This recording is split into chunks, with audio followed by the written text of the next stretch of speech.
দর্শক দেখুন, এখানে আদাবর চারতলা মসজিদের এখানে গরু জবাই দেওয়া হয়েছে। এই কষাইয়ের নাম হইলে আব্বাস কষাই। হ্যাঁ, যদি কেউ মাংস লাগে, গোস্ত লাগে, গোস্ত যদি লাগে এখানে চলে আসবেন। লিটন হাওলাদার আছে একজন, এই যে লিটন হাওলাদার কষাই, তারপর আব্বাস কষাই, তারপর রাব্বি কষাই।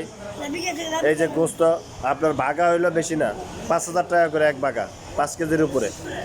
চলে আসবেন সবাই। এই যে সিরিয়াল লাগিয়ে গেছে নেওয়ার জন্য, দেখেন মানুষ, এই যে দেখুন গোস্ত কিনতে এলে চলে আসুন। গরুর গোস্ত কিনতে গিয়ে, গরুর গোস্ত যারা যারা কিনবেন তারা চলে আসুন, যোগাযোগ করুন। এই যে মাপতেছে দেখেন।